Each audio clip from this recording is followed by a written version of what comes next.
You're there. Hey, how are you doing? How are you doing on this beautiful day? I'm okay. Are you coping? Because honestly, what you've organised, it's a wonder it's a wonder you've got any hair left. You haven't torn it all out. I'm a little bit hungry. I have to admit, I'm a little bit hungry, and I was considering at about 10:30 whether it'd be all right to have a drink. You mean you haven't had a gin already? I'm very disappointed. I really could have. This would have been the day to have gin and tonic for breakfast. I really think it would have been. Yeah. No, I think it's deserved. How are you, Cyan? I'm okay. I mean, we're cracking on with what we do because we've got property stuff and rental stuff to get on with. It's odd, it's odd. We're not doing a lot of we have renovation days here, we have events, we have food events, so I can't do any of that, can't talk at any places, can't do any of the telework that we normally do. So it's very strange. But could I just ask you actually to explain what you do? I know you've just given a bit of information there, but what you do. Yeah. So for people, because obviously the Morges gang might have joined in, but there'll be people obviously that don't know us here. So me and Mr. Morges run a property company in Manchester. We've done quite a lot of telework, so I do a lot of property and building work. I'm currently Build Series project manager on Your Home Made Perfect, which is the virtual reality show on BBC Two. We do all sorts of stuff. Like we've just renovated our house. Well, we're in the middle of renovating, as you can see. It's not a very not finished kitchen. No, I don't know when I'm going to have a kitchen, but so we run renovation days here, teach people how to renovate. I work with the Home Building and Renovating Show. So I've always done property, and I've always done interior design and exterior design, garden design for clients or for landlords or for developers or whatever. And I've always been passionate about salvage and about vintage and about treasure, as we call it, and buying things to give you that treasure tingle. So when I stumbled across the Arthur Swallows fairs I think it's probably about 4 years ago, maybe 5, dangerous stuff. Treasure danger zone.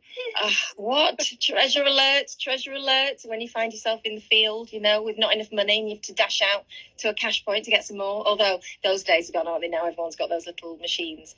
But I'm really, really fond of what you do at Arthur Swallows Fairs. Some of the traders that we've met are just brilliant. And I've used lots of the treasure, lots of the salvage and reclamation here, both outside and in. Yeah. So, and we talk about that. And I really love sharing with people how they can use the treasure, that it's not just sometimes really the obvious stuff. It's the things look a bit unusual and you can use them in an unusual way. And that's what kind of floats my boat. That's the thing with you, Simon, because obviously I've met you at the fairs over the years, and then last year you hosted 2 workshops for me talking about treasure and treasure hunting at fairs and using salvage in the home, or kind of creating a salvage home. And I think what struck me was your ability to see something in an object, the repurposing, that repurposing aspect. And then I was lucky enough at the end after Ripley, the last show of the year at Ripley in September, I came to your house for a barbecue and I saw all these bits and pieces in your house that I'd seen you dragging around the field. Normally I'm dragging Mr. Morges around the field and he's instructed to lug it back to the car and then come back forward. Yeah, that was lovely to have you here that day. It was great. I just want to ask people, I can't see Simon very well. You're quite pixelated. I'm just wondering if other people can see you okay, because I know that you're going to show us some things. Right, hoping for non-pixelation. Are you there, Cyan? Waiting to connect. Is that any better? That is better. Da-da-da. I can see your eyes properly. Yeah, you were looking a bit distorted. Yeah. That's no good, is it? How's that for everybody else? Is that a bit better? Yes, great. We've got a thumbs up from Richard, so that's cool. Chris and Hardy are saying they felt quite pixelated last night. So did I. We were on a Zoom meeting having a bit of wine last night, so probably no bad thing to be pixelated. Anyways, that better. So you got a Zoom hangover. Yeah. A little bit. Right. So, Simon, what are you going to show us? Right. On a tour. Yeah, we could just talk all day, couldn't we? But let's go outside where it's a little bit bright. So what I'm going to do is I'm going to turn the camera around. I'll keep whizzing it backwards and forwards and show you some of the stuff. So as I said, me and Mr. M often go down to the Arthur Swallows fairs. We normally go to the Cheshire one and then nip over to Ripley. So let's turn you around. Hang on a second. Ooh. Right, so we're out in the garden. So basically, this is there you go. He's hiding, you see. He's hiding. You see him run away. So we're at the house. Is that pixelated or is that okay? That's okay. Okay, cool. Yeah. So I thought I'd show you some of the treasure that we've actually bought and how we've repurposed it. This one, we bought this probably 2 or 3 years ago. This one I'm going to use for flower baskets, and I've actually resprayed it. So quite often, when you find these bits of metal, cast iron or metal, sometimes they're in really bad condition. So you need to clean them up with a wire brush. And then I tend to use car spray. So if you're going to spray them a different colour to match your decor, whether that's inside or out, you need a really good quality spray, and car spray is really good. I mean, sometimes the metal's so beautiful and actually has such a patina to it that you don't want to, so you just clear lacquer it or protect it. But I wanted this black, so that's what I did with that. I'm going to show you this piece of treasure. So this is a little Temet. So some of you will recognise what that is. So used in French houses quite often, outside or inside.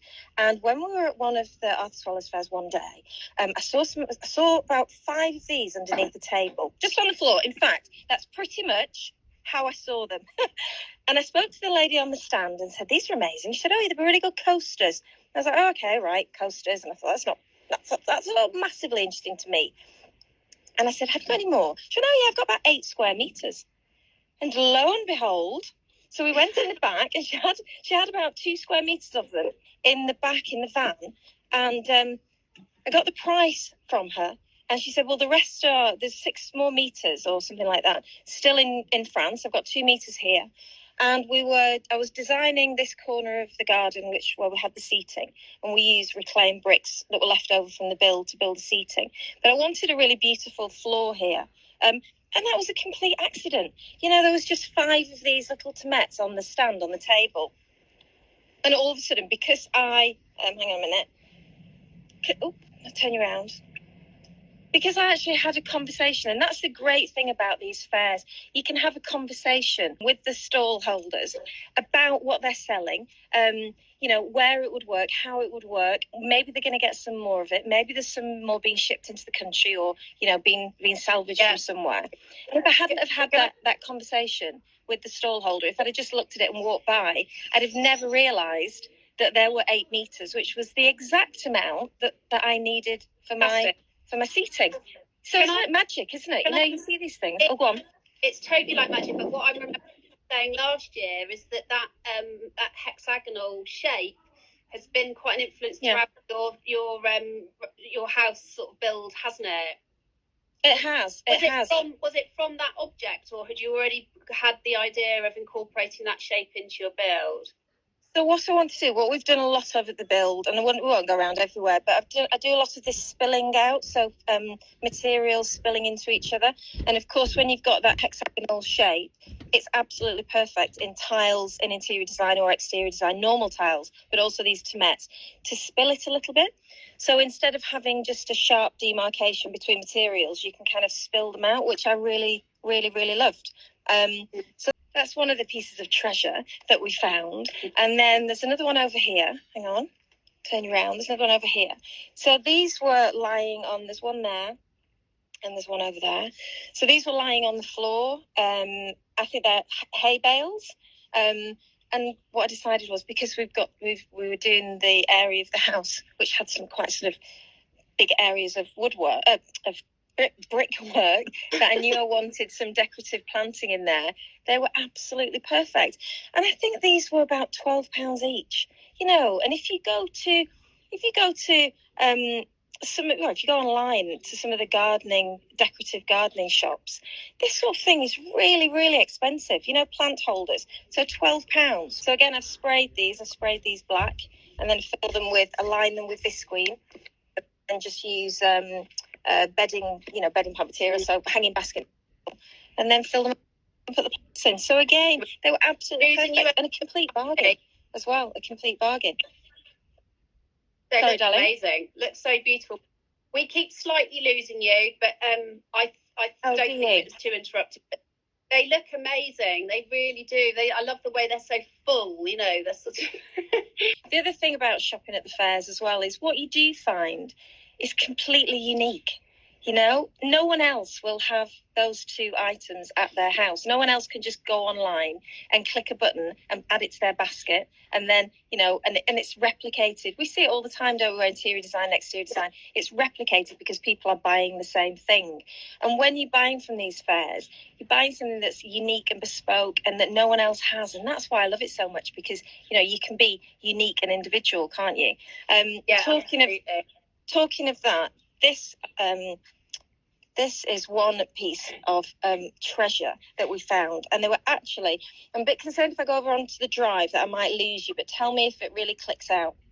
This is cast iron, and it's actually a grate. So there were lots of pieces of it. It was originally in an orangery down south in a big fancy house outside London, I don't know, in one of the counties outside London. And actually, this was owned at one point by Mariah Carey. Can you believe? And there's quite a funny story. I know, but I'll show you what we've done with it. Hang on. So what we've done, actually, can you see those pieces there? There's some long pieces behind. Yes. But what we've done is created some lighting down what we call the B wall, just because we planted all pollinating plants on this section of the wall. So when we built the wall, we found the treasure. I bought the treasure just because I absolutely adored it. I had no idea what we were going to do with it, but I knew I'd use it somewhere in the house. And again, going back to what you were talking about with the tomates, it's got this beautiful hexagonal shape. So again, that's picking up that shape. And because we actually had the treasure here at the house, we had the pieces. When we designed the wall and built the wall, we built the wall around the treasure. So the treasure then becomes, see that, I'll just move back over here, hang on. What happens is, when you buy pieces like that and you're not quite sure what you're going to do with it, but you adore the texture or the shape or the material, whatever it is about it, the treasure then becomes the inspiration. So because you have that piece, it sets your mind whirring, and the design cogs start to spin. Yeah. And you start to think then about how you can use it and where you can use it. So when you're designing in your house or in your garden, you incorporate the treasure and build your scheme around it. I mean, interior designers do it all the time with hero pieces. And that's the sort of treasure that you find. And what I was going to say about that, the Mariah Carey story, apparently those grates were on the floor in this really fancy orangery. And when the owners sold it, they sold it to... did they sell it to the Russian oligarch first, or Mariah Carey first? They sold it to Mariah Carey. So she bought this country pile, and then she sold it to a Russian oligarch. And the Russian oligarch's wife only ever wore high heels. So when she used to walk in the orangery, her heels used to go down the little holes. So they ripped the orangery down and sold all the stuff. So the guy that salvaged it, I know, it's bonkers, isn't it? And I think that's the other funny thing when you buy treasure. There's always a story attached, isn't there? It's that one man's trash is another man's treasure. And there's always a really good fun treasure. Oh, hang on a bit. I'll show you another couple of pieces that we bought. Mr. Morges is just showing my cat biscuits. There we go. Still got the label on it because we haven't done anything with it yet. There you go. So we bought it's an Apple store. And that's going to go in the finished kitchen when we do the kitchen design. And the really beautiful thing about it is it's made by the people that used to make all the beehives, E.H. Taylor Limited. But they also occasionally made the Apple stores. So I think that's just beautiful. So when you pull it out, they used to store the apples here. So that will go in the kitchen at some point. I bought that probably 4 years ago, and that's just sort of sitting there waiting. When I was talking about hero products before, this mirror I bought at one of your fairs, and I bought a timber one, and then it's an old mill window which is being glazed with mirrors. And when I actually designed the dining room, so we've got the dining room here with the banquet seating. When I designed the dining room, because I knew how it was going to be, I knew I was going to have the banquet seating, but I bought the mirror before any of this was done, so none of that was done. And we had the mirror leaning against the wall there, and Mr. Moore would be saying to me, what the hell are we doing with this? How am I going to do this? And I said, it's going to form. It's the hero piece for the room. So everything will be designed around the mirror. So when the mirror went on the wall, it kind of dictated where the cabinets were going to be. And then here we go. This is what we show people when we do the renovation day. Well done. So that was what the room looked like. And then the mirror just sort of sat there leaning on the wall for ages. And we built all the floor and we built everything around it. And then the mirror went on the wall, very heavy. And we built the cabinets around it. And then we built the banquet seating. And everything was dictated. The point is that everything was dictated by this beautiful, salvaged, highly decorative piece that I bought from the fair. That's a piece of treasure working really, really hard to find its place. It's working really, really hard to be special and be brilliant, and it is. And that's what you'll find because when you buy these pieces, you completely fall in love with them. It's not like buying something new, is it, from a shop or an online shop? When you buy them and you find them, it's like discovering treasure, and you truly fall in love with them. So you put a lot of effort in. I'll very quickly show you. Do you want to see one more thing? Yes, please. Definitely. So a couple more things that we've done. We've got step back. We've got the gin bar here. So hang on a second. Fancy gin bar. We've got my gin bar, but really, really simple. So all it is, they've got a piece of treasure timber here that I found. But these are cigar boxes. So what I've done with the cigar boxes, can you see the top? There you go. So can you see they're cigar molds? So basically there's three sets, and then I've opened them up and then drilled a hole to turn them into floating shelves. And then I've had pieces of glass made for the top, so it turns them into shelves. And I think they're just really pretty. Yeah. And no one else has got them. They're completely unique to here, and I think it's a development since I was there, is it not? I don't remember the gin bar. No, we'd got the I'd got the boxes. Obviously, I bought the cigar boxes, and they were just kind of sitting in the front room, waiting. That's what happens with treasure. You buy it and it waits. I remember you explaining at the show when you hosted your workshop about that plan, and it's so lovely to now see it all there, place and in use. And that's brilliant. And I'll show you one more thing, because I know that I know you've got a lot to do. Hang on a minute. So coming into the hall, I'll tell you what's really funny as well. So that's treasure, but that actually wasn't from one of your fairs. These were from your fair. So these are brick molds. And I just like them. I love timber. I absolutely adore timber. But interestingly, I've got to interrupt you. Steph Hunt says she's bought a cigar mold this week, inspired by your shelves. Has she? You see? Oh, isn't that fabulous? And in these COVID times, one of them has been repurposed as my glove box. Brilliant. So normally they're just decorative, but I don't normally have plastic gloves in my glove box. But I just like, you buy this stuff and it's just, it adds so much character than, much more character. And we've got, that's from one of your fairs. Lovely. So we hang our coats on that in the hallway. Nice. And apparently that's from Bridgemont Decorative, actually, and Sarah there. And that is, did somebody tell me it was a Hungarian pig carrier? I don't know what it is. Apparently it's from Eastern Europe, and it probably carries hay. I have a memory of you skipping past, actually, with ladder and on. And then the other thing, one of the final things, we've got so much of it here, but these are always really beautiful when you find them, aren't they? They're old planes, hand planes. Lovely. You've made them into her. Great. Yeah. So basically, when we hang coats on there, excess scarves or coats just go on there, because we're never going to, we're not going to use them. As I'm not going to use them as what, darling? As objects, they're beautiful, aren't they? They're such a lovely thing. They give so much pleasure, these objects. every time, I could go and buy 3 coat hooks from somewhere, but every time I hang anything on those, I just give them a little stroke.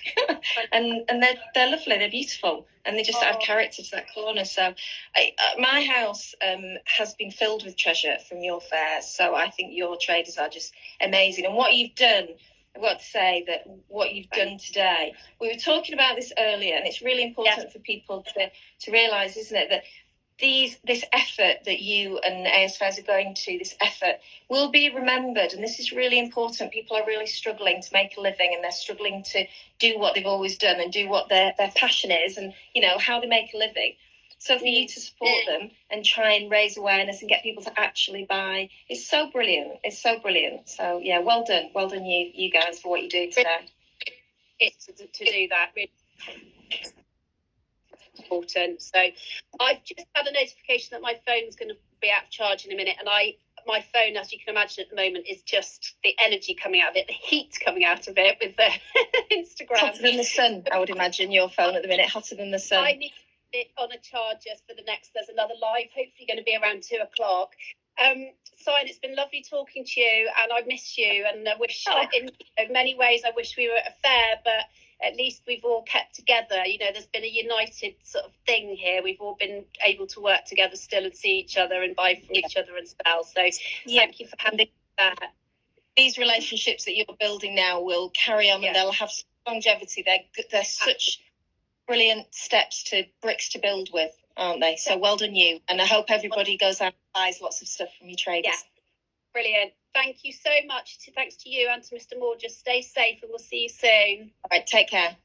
Bye. Bye.